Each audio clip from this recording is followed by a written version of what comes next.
Hello friends, welcome to prep IAS. आप सभी का प्रेप आईएएस पे स्वागत है। फ्रेंड्स, इस सीरीज में हम लोग polity class 8th NCERT discuss कर रहे हैं एंड इससे पहले already up to chapter number 7 हम लोगों ने डिस्कशन कर लिया है एंड इस पर्टिकुलर सेशन में हम लोग डिस्कस करेंगे chapter number 8 which is about confronting marginalisation.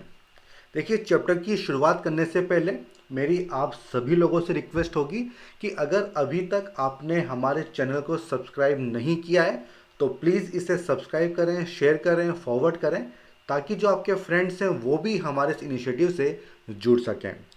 तो चलिए अब हम शुरुआत करते हैं हमारे चैप्टर की, चैप्टर नंबर 8 कन्फ्रंटिंग मार्जिनलाइजेशन। देखिए, इससे पहले वाले चैप्टर में मीन चैप्टर नंबर 7 में हमने देखा था कि कुछ ग्रुप्स, कुछ कम्युनिटी ऐसी होती हैं जो कि मार्जिनल कम्युनिटीज़ होती हैं। इसका मतलब क्या हुआ? मीन्स एक्सक्लूजन, उनको एक्सक्लूड किया जाता है। इसकी वजह से आपको इनइक्वलिटी एंड डिस्क्रिमिनेशन देखने को मिलता है। ये चीज़ें काफ़ी डिटेल में प्रीवियस चैप्टर में हमने डिस्कस की थी। अगर आपने अभी तक उस चैप्टर को नहीं देखा है तो पहले उसे देखिए, तब ये चैप्टर आपको ज़्यादा समझ में आएगा। अब देखिए, जब डिस्क्रिमिनेशन होता है, जब इनइक्वलिटी लोगों को फेस करनी होती है, तब फिर क्या होगा? तब होगा कन्फ्रंटेशन। ठीक है, दो पावरलेस, हमने देखा था किस तरह से पावरलेस ग्रुप्स होते हैं।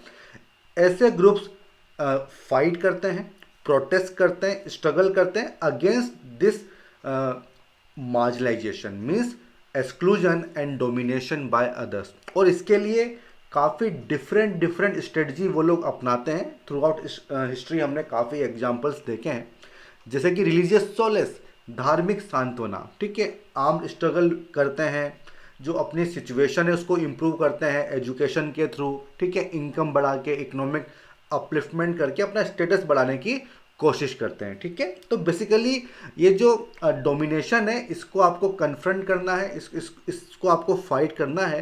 और इसका कोई एक तरीका नहीं है, इसके काफ़ी सारे तरीके हैं, जैसा कि आपके सामने यहाँ पर है। अब देखिए, ये जो चैप्टर है इसमें बेसिकली कुछ वेज बताए गए हैं, कुछ तरीके बताए गए हैं जिसमें these groups and individuals they challenge existing inequalities, किस तरह से चैलेंज किया गया है। कौन कौन से ग्रुप हो सकते हैं? आदिवासी हो सकते हैं, मीन्स शेड्यूल्ड ट्राइब हो सकती हैं। दलित मीन्स ब्रोकन, मीन्स जो आपकी शेड्यूल कास्ट हो सकती हैं। मुस्लिम, वुमेन और दूसरे मार्जिनल ग्रुप्स, इन सब की यहाँ पे बात हो रही है। ये लोग क्या आर्ग्यू करते हैं कि भाई औरों की तरह हम भी इसी डेमोक्रेटिक कंट्री के सिटीजन्स हैं। ठीक है, तो औरों के पास जो राइट्स हैं वही राइट्स हमारे पास भी हैं, होने चाहिए, और उनकी लोगों को रिस्पेक्ट करनी चाहिए। मीन्स इक्वल ट्रीटमेंट होना चाहिए, किसी भी तरह का डिस्क्रिमिनेशन या डोमिनेशन नहीं होना चाहिए। जो राइट्स हमें दिए गए हैं, जो कि औरों के बराबर ही हैं, ठीक है, उनको सबको रिस्पेक्ट करना चाहिए। ठीक है, many among them took up look up to the constitution to address their concern. तो अब बात आती है कि जो हमारा कॉन्स्टिट्यूशन है, जो हमारा संविधान है, उसमें क्या क्या प्रोविजंस हैं इन लोगों के लिए, किस तरह से इनको राइट्स दिए गए हैं, किस तरह से इनका कल्चर, इनके ट्रेडिशंस को प्रोटेक्ट, प्रिजर्व, कंजर्व किया गया है। और ये सब चीज़ हम काफ़ी बार डिस्कस कर चुके हैं। Means fundamental rights. ठीक है, फंडामेंटल राइट्स। इसके साथ साथ देखिए, इसके साथ साथ गवर्नमेंट लॉज बनाती है, गवर्नमेंट पॉलिसीज बनाती है, गवर्नमेंट स्कीम्स बनाती हैं, ताकि ये जो डिस्क्रिमिनेशन है ये ना हो। तो वो सब अब हमें इस चैप्टर में देखने को मिलेगा। ठीक है, तो सबसे पहला कि किस तरह से वो इसको फाइट करते हैं, बाय इन्वोकिंग फंडामेंटल राइट्स। देखिए, हमारे कॉन्स्टिट्यूशन ने सभी लोगों को फंडामेंटल राइट्स दिए हैं, मूलभूत अधिकार दिए गए हैं। ठीक है, जो कि हमारी पॉलिटी को डेमोक्रेटिक बनाते हैं। ठीक है, जो कि हमारी पॉलिटी को डेमोक्रेटिक बनाते हैं। And these rights are available to all Indians equally. ये सभी को मिले हुए हैं। ऐसा नहीं है कि जो अर्बन पीपल हैं केवल उन्हीं के पास है, या जो मेल हैं केवल उन्हीं के पास है। नहीं, इर्रिस्पेक्टिव ऑफ योर बैकग्राउंड, ये जो राइट्स हैं ये सभी के पास अवेलेबल है। हमने देखा था आर्टिकल 14, 15, 16, 17, तमाम सारे जो आर्टिकल्स हैं, फंडामेंटल राइट्स हैं, ये जगह जगह पे हमने डिस्कस किए हैं। ठीक है, अब as far as marginalise are concern, they have drawn on this rights in two ways, दो तरह से इन राइट्स को यूज किया है। सबसे पहला, इन राइट्स को इंसिस्ट करके उन्होंने गवर्नमेंट को फोर्स किया है कि वो रिकॉग्नाइज करे कि हमारे साथ कितना इनजस्टिस हुआ है। देखिए आर्टिकल 17 जो कि अनटचेबिलिटी, छुआछूत को जो है वो अबोलिश किया गया। इसका मतलब क्या है कि सदियों से ये जो अनटचेबिलिटी वाली प्रैक्टिस थी ये होती चली आई थी। इन लोगों को टेम्पल्स में नहीं जाने दिया जाता था, ठीक है, स्कूल में डिस्क्रिमिनेशन होता था, जो विलेज वेल होगा वहाँ से पानी नहीं पी सकते हैं। तो सदियों से हिस्टोरिकली काफ़ी डिस्क्रिमिनेशन होता आया है और वही दिखता है आर्टिकल 17 में किसको अबोलिश किया है। तो भाई गवर्नमेंट को ये लोग फोर्स करते हैं कि आप रिकॉग्नाइज करो कि हमारे साथ इनजस्टिस हुआ है, ठीक है, हमारे साथ इनजस्टिस हुआ है, नंबर वन। दूसरा, जो लॉज बनाए गए हैं, जो राइट्स हमें दिए गए हैं कॉन्स्टिट्यूशन ने, आप उनको इन्फोर्स करो। और किस तरह से? आप लॉज बनाइए, ठीक है, आपको नए लॉज फ्रेम करने होंगे ताकि ये जो डिस्क्रिमिनेशन, ये जो इनइक्वल ट्रीटमेंट हमारे साथ हो रहा है ये रुक जाए, ठीक है। तो इस तरह से with the help of fundamental rights ये इस चीज़ को कम करने की कोशिश करते हैं। और यहाँ पे आर्टिकल 17 के बारे में बताया गया है कि आर्टिकल 17, देखिए आर्टिकल 17 जो है वो अनटचेबिलिटी को अबॉलिश करता है, ठीक है, अनटचेबिलिटी अबॉलिश की गई है। देखिए untouchability,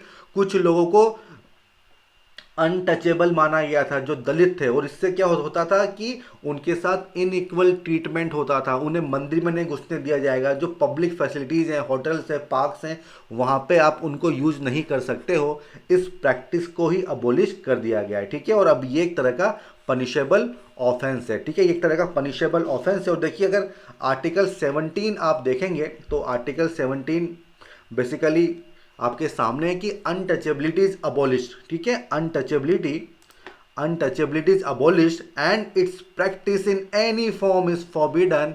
the enforcement of any disability arising out of untouchability shall be offence punishable in accordance with the law, ठीक है। तो लॉ कौन सा है जिसमें इसको पनिशेबल बनाया गया है? तो उस लॉ का नाम है प्रोटेक्शन, ये आपको याद होना चाहिए, protection of civil rights act of 1955, ठीक है। तो ये 1955 का एक्ट है जो आपको पता होना चाहिए। देखिए दलित का मतलब क्या होता है, हमने देखा था दलित मीन्स ब्रोकन। तो देखिए ये सब हमारे ही भाई बहन है, फंडामेंटल ड्यूटी याद करिए, ठीक है, फंडामेंटल ड्यूटी याद करिए, ये सभी हमारे ही भाई बहन है। और देखिए ब्रोकन मतलब समाज ने, सोसाइटी ने इनको तोड़ दिया है, इतना डिस्क्रिमिनेशन इनके साथ किया है कि ये लोग टूट गए हैं। तो देखिए हमारी रिस्पॉन्सिबिलिटी बनती है कि इनका फिर से इंटीग्रेशन हो मेन स्ट्रीम में, ठीक है। अब देखो आर्टिकल 17 हमने देखा, सिमिलरली आर्टिकल 15 भी हम लोग देखते हैं कि किसी के साथ भी डिस्क्रिमिनेशन नहीं होगा। किस बेसिस पे? Religion, race, caste, sex, place of birth के बेसिस पे डिस्क्रिमिनेशन नहीं होगा। तो देखिए आर्टिकल 14, 15, 16, 17 ये सभी आपको याद आ जाने चाहिए। सिमिलरली रिलीजन, आर्टिकल नंबर 25, 26, 27, 28 ये सभी आपकी टिप्स पे होने चाहिए। Fundamental rights the most important topic, ठीक है, जब आप पढ़ते हैं पॉलिटी कॉन्स्टिट्यूशन तो फंडामेंटल राइट सबसे इंपॉर्टेंट टॉपिक है। अब देखिए इसके बाद therefore dalit can invoke or draw on a fundamental right in situation when they feel that they have been treated badly। अगर उनके साथ कुछ डिस्क्रिमिनेशन होता है तो वो फंडामेंटल राइट्स को यूज कर सकते हैं, सुप्रीम कोर्ट जा सकते हैं और अपने राइट्स को वापस पा सकते हैं, ठीक है, अपने राइट्स को वापस पा सकते हैं। दे have drawn the attention of the government of India of the constitution to the constitution demanding that the government abide by it। देखिए जो फंडामेंटल राइट्स हैं वो सबको फॉलो करने, स्टेट को भी फॉलो करने, ठीक है। तो बार बार जब भी इनके राइट्स वायलेट होते हैं तो ये फोर्स करते हैं गवर्नमेंट को कि आप कॉन्स्टिट्यूशन को फॉलो करिए, ठीक है, ताकि जस्टिस प्रिवेल हो सके, ठीक है। अब देखिए यहाँ पे पास में एक पोयम मेंशन की गई है, सोयराबाई जो कि वाइफ हैं, भक्ति पोएट उनकी वाइफ हैं, महर कास्ट से बिलोंग करती हैं, ठीक है। तो बेसिकली ये वो कास्ट है जिसको महाराष्ट्र में अनटचेबल माना जाता था, ठीक है, अनटचेबल माना जाता था। और महर कास्ट के बारे में हमने पहले भी डिस्कशन किया है, आप मुझे बताओ कमेंट सेक्शन में कि कब और कहाँ हमने डिस्कशन किया था, ठीक है। अब देखिए ये क्या कह रही हैं कि बेसिकली जो कॉन्सेप्ट है अनटचेबिलिटी, ये क्या है? पोल्यूशन एंड प्योरिटी, कुछ कास्ट प्योर हैं, कुछ पॉल्यूटेड हैं, तो जो पॉल्यूटेड है उनको आप टच मत करो, ठीक है। तो इनका ऐसा मानना था कि भाई every human is born in the same manner, हर बंदा सेम तरीके से ही पैदा होता है। बहुत ही अच्छा इनका थॉट है, ठीक है। There is nothing that makes one body less और more pure than the other. ये जो कॉन्सेप्ट है पॉल्यूशन प्योरिटी का कि तुम पॉल्यूटेड हो मैं प्योर हूं, ऐसा कुछ है ही नहीं, क्योंकि हम सबकी शुरुआत एक जैसे ही होती है, एक जैसे ही होती है। And she is possibly also trying to say that pollution, जो कि एक की टूल है कास्ट सिस्टम का, टू सेपरेट और deny people access to spaces, मंदिर में नहीं जाने देंगे, पार्क यूज नहीं करने देंगे, not through the nature of work but from with in, ठीक है। आपकी सोच कैसी है, ठीक है। तो बेसिकली ये इंटरनल चीज़ है, आपकी सोच कैसी है, आपकी वैल्यूज कैसी हैं, आपके बिलीफ कैसे हैं, उस पर डिपेंड करता है कि आप पोल्यूटेड हो या प्योर हो, ठीक है। तो बहुत ही कायदे की बात इन्होंने यहाँ पे कही है, ठीक है। अब अगला क्या है, लॉज फॉर द मार्जिनलाइज, ठीक है। तो देखिए गवर्नमेंट जो है वो लॉ बनाती है और बहुत सारे लॉ बनाए गए हैं, पॉलिसीज बनाई गई हैं, स्कीम्स वगैरह बनाई गई हैं, कमिटीज़ वगैरह सेटअप की गई हैं, किस लिए, ताकि ये जो चीज़ें हैं, जो डिस्क्रिमिनेशन है ये ना हो पाए। अब देखिए यहाँ पे ना आपको एक चीज़ ध्यान में रखनी होगी कि जब हम बात करते हैं SC ST इनकी बात करते हैं, तो आपको बेसिकली कॉन्स्टिट्यूशन में आर्टिकल नंबर 330 से लेके 342 ये आपको अच्छे से कवर करना होगा। ये सारे जो प्रोविजंस हैं कि कॉन्स्टिट्यूशनल प्रोविजंस क्या हैं, ये सब यहाँ पे मेंशन किए गए। 330 से लेके 342 ये आपको कायदे से यहाँ पे देखना होगा। और देखिए यहाँ पे कमेटी की बात हो रही, तो देखिए मैं आपको कहूँगा कि आर्टिकल नंबर 339 आप एक बार देख लें, क्योंकि इसमें कमीशन बनाने की बात हो रही है, ठीक है। तो हर चीज़ हम यहाँ पे डिस्कस नहीं कर सकते, बट फिर भी मैं आपको ब्रीफ में आइडिया दे रहा हूँ कि आपको कहाँ पे क्या चीज़ देखनी है। तो 330 से लेकर 342 ये सारे आर्टिकल आप देख लेना, आपको काफ़ी फ़ायदा होने वाला है, ठीक है। अब देखो गवर्नमेंट काफ़ी सारी स्कीम्स बनाती हैं ताकि जो सोशल जस्टिस है उसको प्रमोट किया जा सके। Specific schemes for implementation in tribal areas, ठीक है, या फिर उन एरिया में जहाँ पे दलित पॉपुलेशन काफ़ी ज़्यादा है। कुछ स्कीम्स के नाम पता है आपको जो भी काफ़ी न्यूज़ में है? चलिए मैं आपको बताता हूँ। जैसे कि आपने ट्राई फूड का नाम सुना है, ट्राई फूड स्कीम, ठीक है, इसको देख लेना, इंपॉर्टेंट है। देन वन बंधु, कि बेसिकली गवर्नमेंट की स्कीम्स हैं ट्राइबल पॉपुलेशन के लिए। वन बंधु कल्याण योजना, और कौन सी है, एक है वन धन योजना, जस्ट ए मिनट, एक कौन सी है, इसका नाम है वन धन योजना, वन धन, इनको आप नोट कर लीजिए, ये आपके लिए काफ़ी अच्छे एग्जाम्पल्स होंगे, ठीक है। प्रधानमंत्री जीवन योजना, ठीक है। सिमिलरली देखिए यहाँ पे क्या लिखा है कि सब्सिडाइज हॉस्टल्स वगैरह मिलते हैं दलित और आदिवासी कम्युनिटीज़ को। इसकी कौन सी स्कीम है, एकलव्य मॉडल रेजिडेंशियल स्कूल, क्या नाम है इसका, एकलव्य मॉडल रेजिडेंशियल स्कूल्स, ठीक है। तो बेसिकली इस तरह से आपको चीज़ों को यहाँ पे कनेक्ट करना होगा। पूरी मिनिस्ट्री बना दी है, मिनिस्ट्री ऑफ ट्राइबल अफेयर्स, ठीक है। ये सब एग्जांपल्स हैं। अब देखो, in addition to provide certain facilities the government also operates through laws to ensure that concrete steps are taken to end inequity, inequity को एंड किया जाए। मीन्स यहाँ पे बात हो रही है अफर्मेटिव एक्शन की, जो रूट कोज है उसी को हम हटा देंगे। तो अफर्मेटिव एक्शन की बात हो रही है, मीन्स यहाँ पे ये लोग रिजर्वेशन पॉलिसी की बात कर रहे हैं। और इसका कौन सा आर्टिकल है, देखिए आर्टिकल नंबर आपको याद रखना होगा, आर्टिकल नंबर 15, आर्टिकल नंबर 16, ये फंडामेंटल राइट्स हैं। इसके अलावा अगर हम बात करें पार्लियामेंट लोकसभा की, अगर हम बात करें स्टेट लेजिस्लेटिव असेंबली की, तो वहाँ पर भी रिजर्वेशन दिया गया है। और इसका कौन सा आर्टिकल है, आर्टिकल नंबर 330 एंड 332, ये दोनों आपको यहाँ पे अच्छे से देख लेने होंगे। अब देखिए रिजर्वेशन का मतलब क्या है, the law which reserve seats in education government employment for Dalit and Adivasi. Reservation means seats reserve कर दी जाएंगी दलित लोगों के लिए, आदिवासी लोगों के लिए, कहाँ पे, एजुकेशन में, गवर्नमेंट एम्प्लॉयमेंट में, इवन लोकसभा में भी इनके लिए सीट्स रिजर्व होती हैं, ठीक है। They are based on important argument. इसके पीछे का लॉजिक क्या है, देखो काफ़ी लोग ऐसा कहते हैं कि रिजर्वेशन नहीं होना चाहिए, बट जब तक आपको इसका बैकग्राउंड नहीं पता होगा तब तक आपका माइंडसेट ऐसा ही रहेगा। तो इसका लॉजिक आपको पता होना चाहिए। देखिए, in society like ours where for centuries section of population have been denied opportunity to learn and to work। देखिए ये जो डिस्क्रिमिनेशन होता आया है, ये जो अनटचेबिलिटी सदियों से चली आ रही है, तो जो सुविधाएं हमारे एंसेस्टर्स को मिली वो इनको नहीं मिली, ठीक है, अच्छा हेल्थ मिला, अच्छी एजुकेशन मिली, ठीक है, बट इन लोगों को नहीं मिला, ठीक है। तो ये जो इनजस्टिस इनके साथ सदियों से होता आया, इसको दूर तो करना होगा ना, और इसलिए रिजर्वेशन पॉलिसी बनाई गई है, ठीक है। उनको अपॉर्चुनिटीज नहीं मिली कि वो सीख सकें, काम कर सकें, ताकि उनको नई स्किल्स मिल सके, पर ऐसा नहीं हुआ, ठीक है। A democratic government needs to step in, आपको आना होगा एंड उनको असिस्ट करना होगा, उनको आपको एक प्लेटफॉर्म देना होगा ताकि वो औरों के बराबर आ जाएं, क्योंकि शुरुआत दोनों की अलग अलग जगह से हुई है। जो जनरल कैटेगरी है उनकी शुरुआत काफ़ी पहले से हो चुकी है, एंड जो बैकवर्ड सेक्शन है उनकी शुरुआत काफ़ी बाद में हुई है। तो जो लोग बाद में आए हैं, ठीक है, बट आपको सपोर्ट तो देना होगा ना, तभी तो दोनों बराबर आ पाएंगे, ठीक है। तो ये चीज़ आपको समझ में आनी चाहिए, ठीक है। तो ये बेसिकली यहाँ पे समझाया गया है।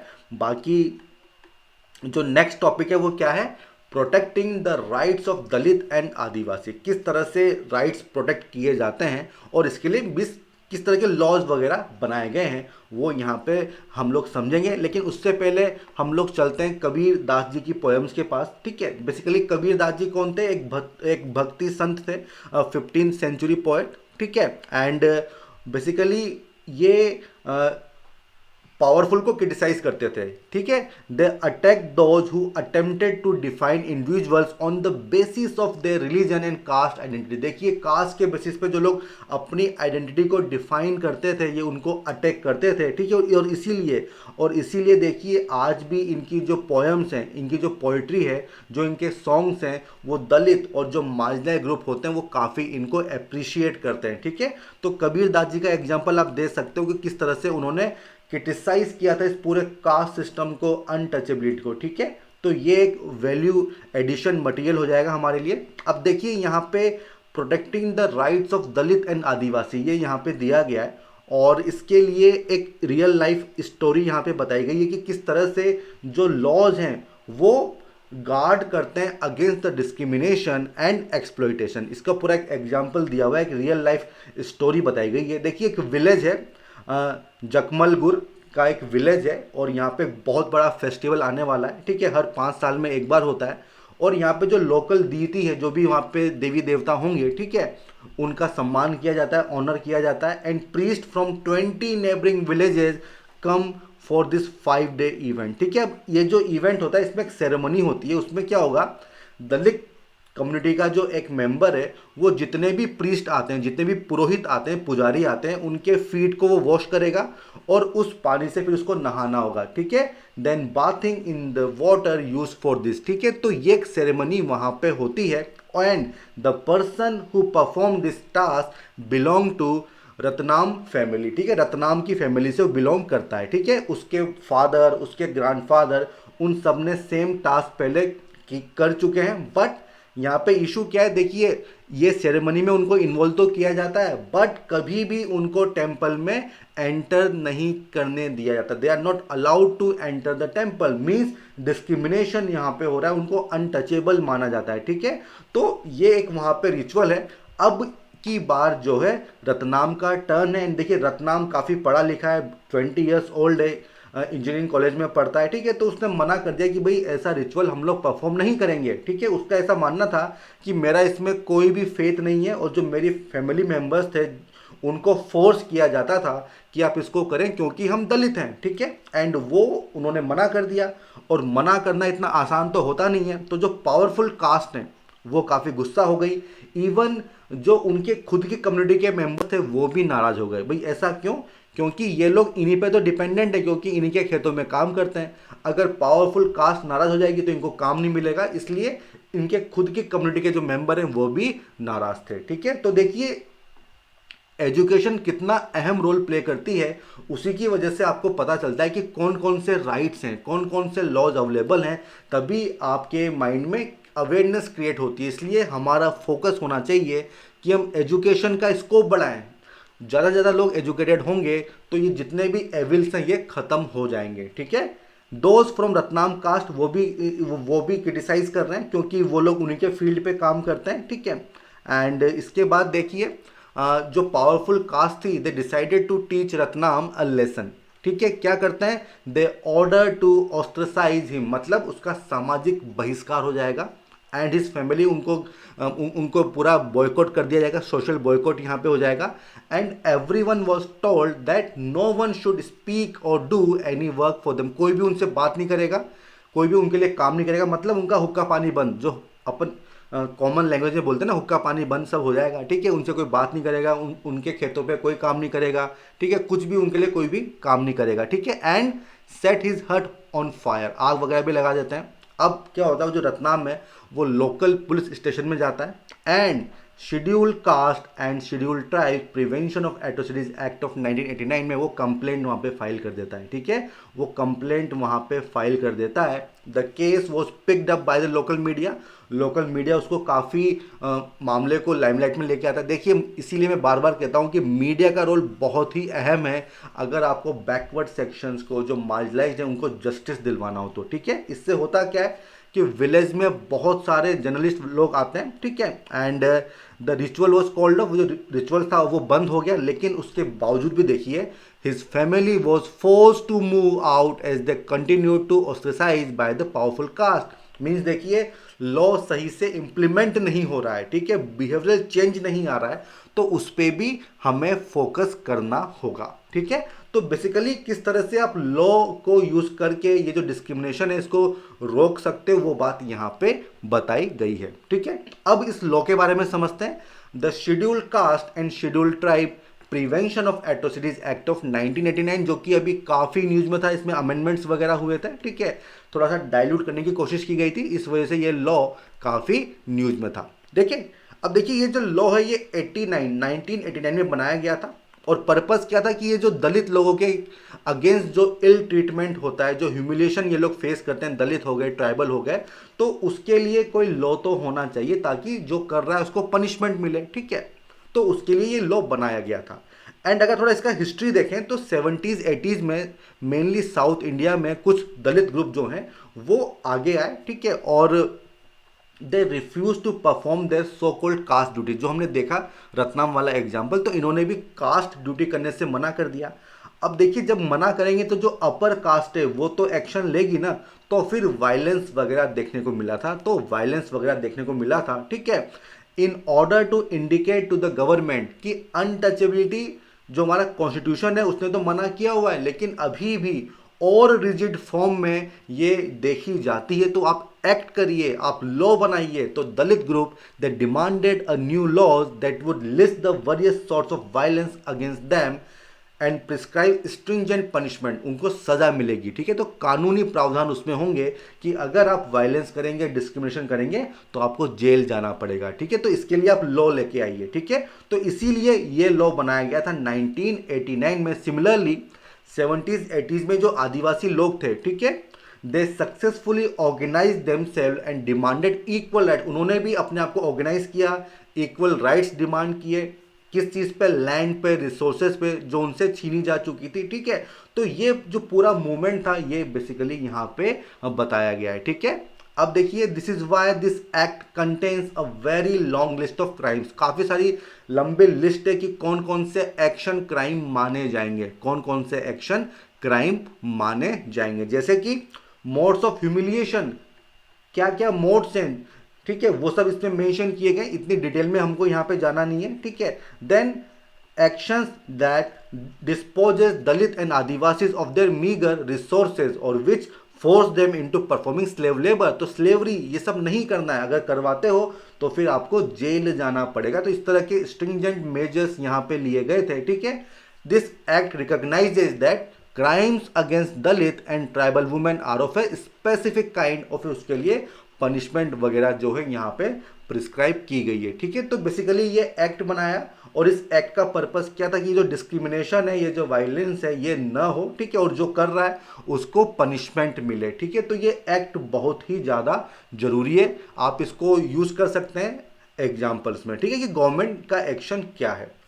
अब देखिए, अगला एक प्रैक्टिस है जो भी एक एविल है, द स्काउज ऑफ मैनुअल स्केवेंजिंग, जो मेला ढोने की प्रथा है उसके बारे में यहाँ पे बताया गया। It refers to practice of removing human animal excreta using brooms, tin plates, baskets from dry latrines. ठीक है, तो ड्राई लेट्रिन से जो ह्यूमन एक्सक्रीटा होता है उसको मैनुअली आपको रिमूव करना है, और इस प्रैक्टिस को कहा जाता है मैनुअल स्केवेंजिंग। देखिए आज भी इसको प्रैक्टिस किया जाता है, हम भले ही चांद पे पहुंच गए हों, ठीक है, कुछ भी हमने कर लिया हो, लेकिन देखिए ये मॉडर्न वर्ल्ड में आज भी ये प्रैक्टिस हमें देखने को मिलती है। ठीक है, a manual scavenger is a person who does the job of carrying this filth. ठीक है, देखिए इस तरह के काम भी आज की डेट में होते हैं, और मेनली कौन करता है? दलित वुमेन करती हैं, यंग गर्ल्स करती हैं। ठीक है, उनको तो स्कूल में पढ़ना चाहिए जबकि वो ये काम कर रही हैं। ठीक है,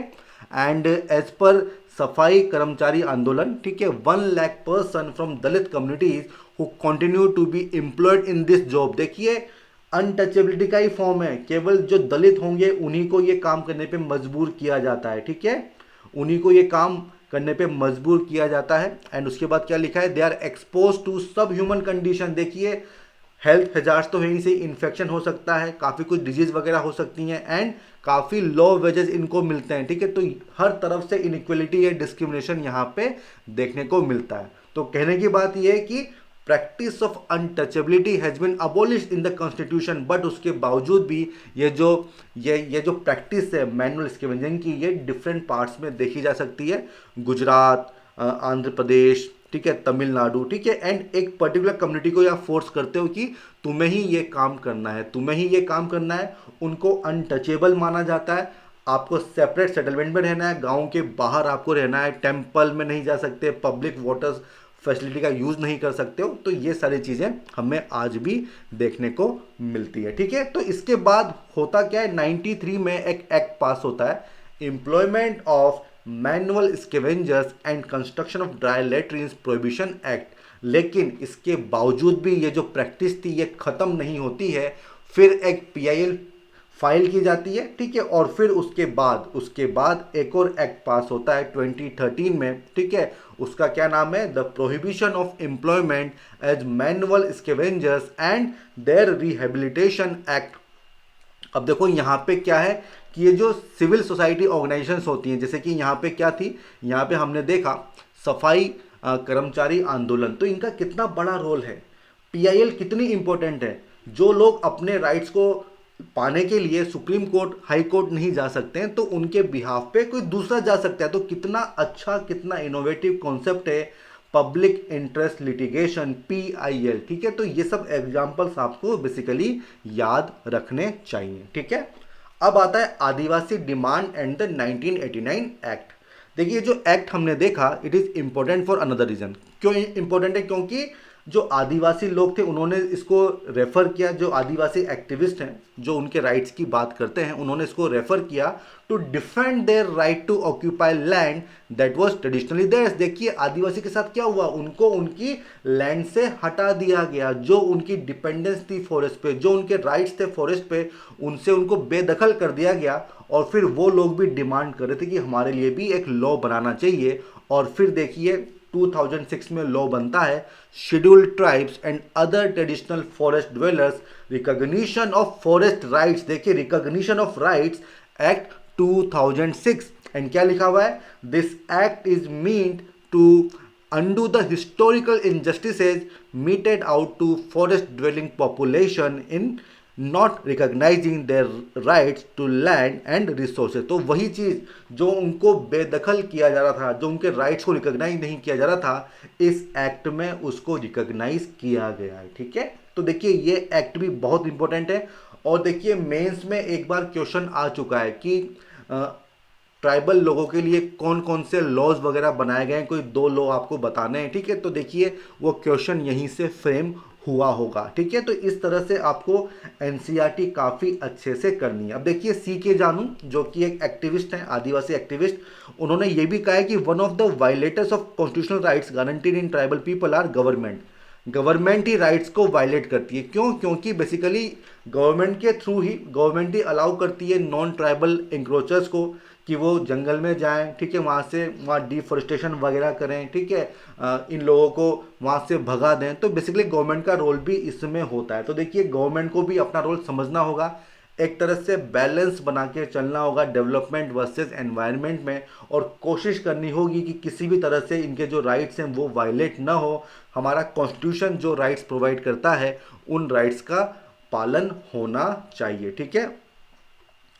She has also noted that in cases where tribals have already been evicted and cannot go back to their lands, compensation उनको मिलना चाहिए। जो भी एडिकेट कंपनसेशन है वो उनको देना चाहिए अगर आप उनको फिर से रिहेबिलिटेट रीसेटल नहीं कर सकते हो, ठीक है। इनके लिए प्लान एंड पॉलिसीज बनाई जानी चाहिए ताकि वो कहीं और फिर से अपना जीवन यापन कर सकें, ठीक है।